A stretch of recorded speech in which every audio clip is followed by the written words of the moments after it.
हर खबर पर होगी आपकी पकड़। डाउनलोड कीजिए एबीपी लाइव ऐप। न्यूज़ग्राम देख रहे हैं आप और अब सुशांत की मौत के मामले का वो नया ट्विस्ट जिसका मैंने वादा किया था ब्रेक के बाद आपको दिखाऊंगी। इस मामले में सच जानने के लिए जांच एजेंसियां जुटी हैं। तरह तरह की थ्योरी सामने आ रही है। सुशांत के परिवार को बदनाम करने की कोशिशें भी हुई हैं और अब इस पर सुशांत के परिवार ने बयान जारी करके आरोप लगाया है कि हनी ट्रैप गैंग इस पूरे मामले को दबाने की कोशिश कर रहा है। 2 महीने पूरे होने वाले हैं जब सुशांत ने कथित सुसाइड किया था। इन 2 महीनों में मुंबई पुलिस से लेकर बिहार पुलिस ने जांच की और जांच की आंच में बड़े बड़े चेहरे आए तो सुशांत के परिवार पर भी कीचड़ उछला। परिवार के लिए ये मर्डर है और सुशांत के गुनहगारों को सजा दिलाने के लिए पहली बार सुशांत के परिवार ने बयान जारी करके सुशांत की पूरी जिंदगी की कहानी और मौत के बाद मचे तमाशे पर सवाल उठाए हैं। सुशांत के परिवार को पहला झटका तब लगा जब मां असमय चल बसी।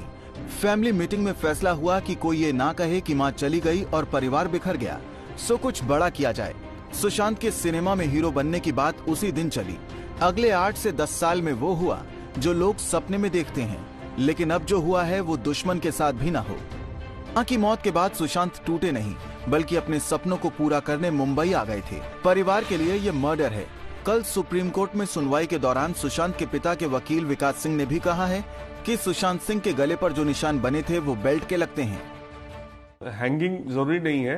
अगर आपको अगर किसी का बॉडी पकड़ के कोई एक आदमी पकड़ ले और दूसरे उसको गर्दन से पीछे से ऐसे बेल्ट से अगर खींचे तो ये एग्जैक्टली यही चीज होगा उसमें, इसलिए उसका डेथ भी हो सकता है और वो जो बेल्ट का निशान भी जस्टिफाई हो जाएगा। लेकिन हाँ, इसमें एक आदमी को बॉडी को पकड़ना पड़ेगा और पहले तो मेरे को लगता है अगर ये I am just giving a hypothesis, I can't say अभी जब तक इन्वेस्टिगेशन नहीं आता है, किसी तरह से उनको बेहोश किया गया। पहले बेहोश करने के बाद किसी ने उनकी बदन को पकड़ा और दूसरे ने गले को ऐसे पीछे से खींच लिया, इसलिए निशान वो बड़ा यूनिफॉर्म सा निशान गले पे आ रहा है। सुशांत के परिवार से संबंध, बहनों से रिश्ते और पिता पर दूसरी शादी करने के आरोपों को लेकर परिवार न सिर्फ दुखी था बल्कि इन आरोपों का जवाब देने अगर यह परिवार सामने नहीं आता तो सुशांत को इंसाफ के बदले पूरी दुनिया शक के निगाह से देखती। ऐसे में सुशांत का परिवार उसकी मौत के बाद मुंबई पुलिस के रवैये पर संगीन इल्जाम लगाए हैं। एक नामी आदमी को ठगों, बदमाशों और लालचियों का झुंड घेर लेता है। इलाके के रखवाले को कहा जाता है कि बचाने में मदद करें। अंग्रेज के वारिस हैं, एक अदना हिंदुस्तानी मरे, इन्हें क्यों परवाह हो। सुशांत के परिवार को कहते हैं कि तुम्हारा बच्चा पागल था, सुशांत कर गया, होता रहता है, कोई बात नहीं। ऐसा करो कि 5-10 मोटे मोटे लालों का नाम लिखवा दो, हम उसका भूत बना देंगे। परिवार मुंबई पुलिस के झांसे में नहीं आया और अब आरोप लगा रहा है कि हनी ट्रैप गैंग इस पूरे मामले को दबाने की कोशिश कर रहा है और इसमें उनकी मदद महंगे वकील कर रहे हैं। सुशांत के परिवार के सब्र का बांध तब टूटा जब महीना बीतते न बीतते महंगे वकील और नामी पीआर एजेंसी से लैस हनी ट्रैप गैंग डंके की चोट पर वापस लौटता है। सवाल सुशांत की निर्मम हत्या का है। सवाल ये भी है कि क्या महंगे वकील कानूनी पेचीदगियों से न्याय की भी हत्या कर देंगे। सुशांत के परिवार, जिसमें 4 बहनें और एक बूढ़ा बाप है, को सबक सिखाने की धमकी दी जा रही है। एक एक कर सबके चरित्र पर कीचड़ उछाला जा रहा है। सुशांत से उनके संबंधों पर सवाल उठाया जा रहा है। तमाशा करने वाले और तमाशा देखने वाले ये न भूलें कि वो भी यही हैं। अगर यही आलम रहा तो क्या गारंटी है कि कल उनके साथ ऐसा नहीं होगा। सुशांत के परिवार के इस बयान जारी करने से पहले उनके वकील विकास सिंह ने कल सुप्रीम कोर्ट में पिता का बयान भी रखा। मैं पटना का हूँ, मेरे बेटे के जाने के बाद मेरी चिता को आग कौन देगा? आग देने वाला कोई नहीं। जिस परिवार का सब कुछ चला गया हो वो आज अपने लिए सम्मान और बेटे के लिए इंसाफ की उम्मीद कर रहा है। और सबसे बड़ी बात, अगर इस मिस्ट्री के पीछे हनी ट्रैप गैंग है तो उसका खुलासा कौन करेगा?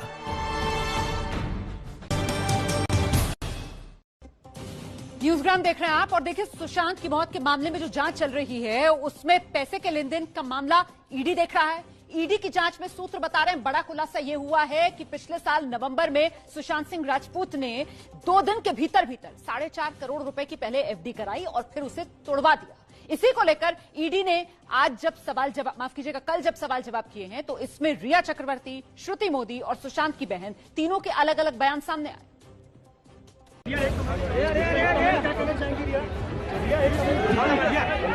सुशांत के 15 करोड़ की जांच में जुटी ईडी को दस्तावेजों की जांच के दौरान ये नया सुराग मिला।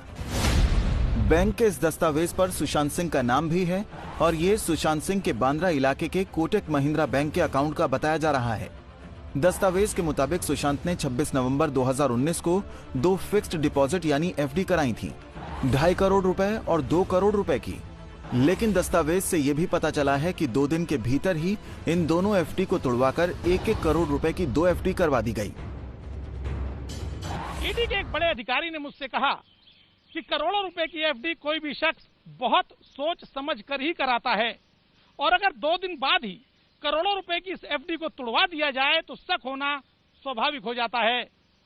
अब ईडी जानना चाहता है कि 4.5 करोड़ रुपए की इस एफडी में से जो 2.5 करोड़ रुपए निकाले गए वो आखिर गए कहां। ईडी का ये शक तब और गहरा गया जब इस बारे में रिया चक्रवर्ती, उसकी मैनेजर श्रुति और सुशांत की बहन मीतू से सवाल जवाब हुए।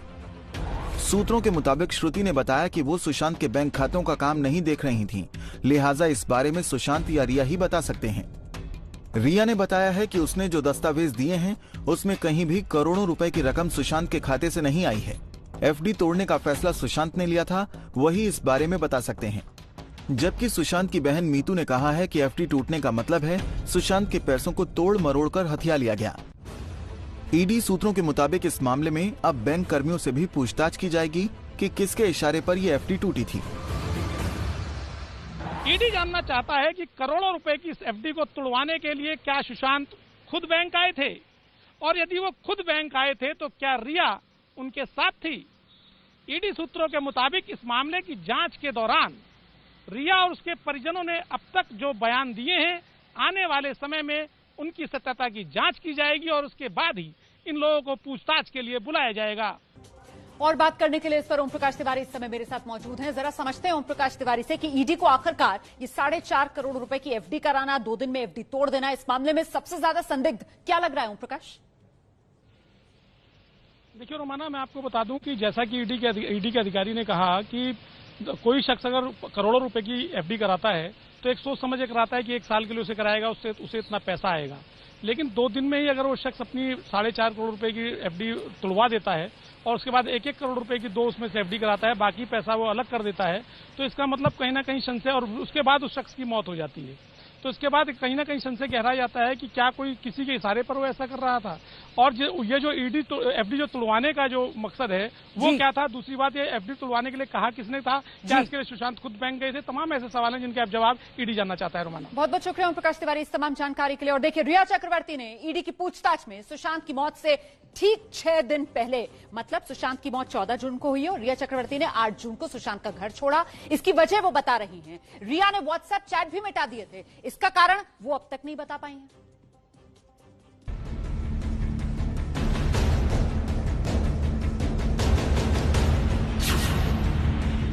एक दिन पहले ही सुशांत के पिता के रिया और श्रुति मोदी को भेजे व्हाट्सएप मैसेज सामने आए थे, जिसका जवाब रिया ने नहीं दिया था। ईडी रिया और उसके परिवार वालों के फोन जब्त करके जांच कर रहा था और अब ये बड़ा खुलासा हुआ है कि रिया के मोबाइल से कुछ वो मैसेज सामने आए थे, जिसका जवाब रिया ने नहीं दिया था। ईडी रिया और उसके परिवार वालों के फोन जब्त करके जांच कर रहा था और अब ये बड़ा खुलासा हुआ है कि रिया के मोबाइल से कुछ व्हाट्सएप चैट डिलीट किए गए हैं। अब ईडी इस बात की जांच कर रहा है कि व्हाट्सएप चैट में क्या लिखा था, व्हाट्सएप चैट क्यों डिलीट किया गया, क्या किसी के कहने पर रिया ने चैट डिलीट किए। सूत्रों से मिली जानकारी के मुताबिक ईडी सुशांत और रिया के रिश्तों के बारे में भी तहकीकात कर रही है। अब तक ये बातें की जा रही थी कि सुशांत से झगड़े के बाद रिया सुशांत का घर छोड़कर चली गई थी, लेकिन रिया ने ईडी को बताया है कि वो सुशांत की डिप्रेशन की बीमारी से परेशान हो गई थी, वो उन्हें संभाल नहीं पा रही थी। इसलिए 8 जून को सुशांत की बहन के आने के बाद वो उनका घर छोड़कर चली गई।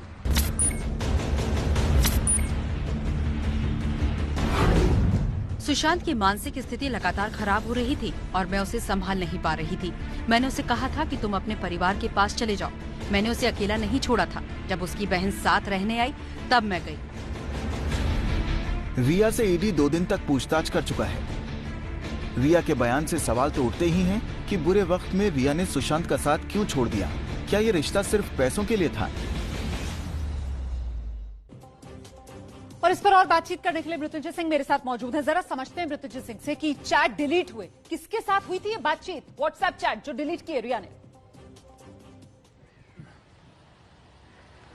जी बिल्कुल रोमाना, देखिए सिर्फ ये चैट किसी एक व्यक्ति से नहीं, सिर्फ सुशांत और रिया के बीच की चैट की बात नहीं है। ये चैट सुशांत और शोविक के बीच और रिया और शोविक के बीच और कई मैसेजेस जो अन्य करीबियों को भेजे गए थे उनके डिलीट किए गए। यानी कि किसी पर्सन के मोबाइल फोन में अगर कई व्हाट्सएप चैट हैं तो उसमें से कुछ हिस्से उसके डिलीट किए गए हैं। उदाहरण के तौर पर समझाना चाहूंगा, जैसे समझिए बात हो रही है यूरोप टूर की और अचानक उसमें बात आ जाती है कि सीए से मुलाकात हो गई है, बाद में इसकी डिटेल भेजता हूं और फिर अचानक आ जाए कि हाँ यूरोप टूर से हम लौट आए। यानी कि कहीं न कहीं बीच में ये बात कहां से आ गई और कोई संपर्क नहीं। यानी कि एक समझ में आता है कि कुछ मैसेज डिलीट हुए हैं और इसकी जांच करें तो ये मैसेज सिर्फ 2 लोगों के बीच में नहीं है। रिया ने कई लोगों से संपर्क किया था, अपने पिताजी से और शोविक से, सुशांत से, उनकी बहन से भी। तो कुछ तो मैसेज तो मिल सकते हैं, लेकिन देखना होगा कि अन्य जो दोनों पक्षों के चैट है वो सामने आते हैं कि नहीं। और इसीलिए शोभिक, इंद्रजीत चक्रवर्ती और रिया तीनों के फोन ईडी ने अपने पास जब्त कर लिए हैं। महत्वपूर्ण यही हो जाता है ना मृत्युंजय कि ये जो मिस चैट है, क्या इससे ही वो जो खोई हुई कड़ियां हैं, टूटी हुई कड़ियां हैं, वो जुड़ सकती हैं? इस बीच देखिए सुशांत राजपूत केस को लेकर शरद पवार के परिवार में ही कलह हो गई है।